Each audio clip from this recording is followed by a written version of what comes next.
അടിച്ചു വരാം.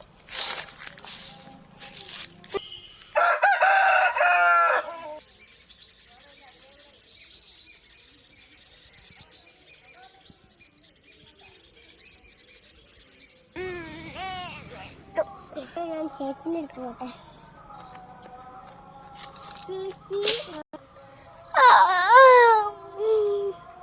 എല്ലാരും പോയോ?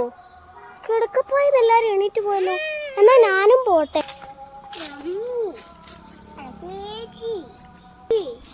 ആഹാ, നിങ്ങൾ ഇവിടെ ഉണ്ടല്ലേ? എന്നാ ഞാനും ഉണ്ട്.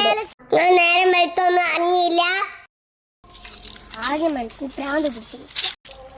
അങ്ങനെയാണെങ്കിലേടി നമുക്ക് രണ്ടാക്കും ചേച്ചീന്റെ അടുത്തുനിന്ന് റൂമിൽ പോയിരുന്നു ചേച്ചിന്റെ ഫോണെടുത്ത് കളിച്ചാലോ? ഫോൺ പഠിക്കാനല്ലേ പറഞ്ഞേ? ഓക്കെ ചേച്ചി, ശരി. ഒന്ന് അവരെടുത്ത് പോയി നോക്കാം.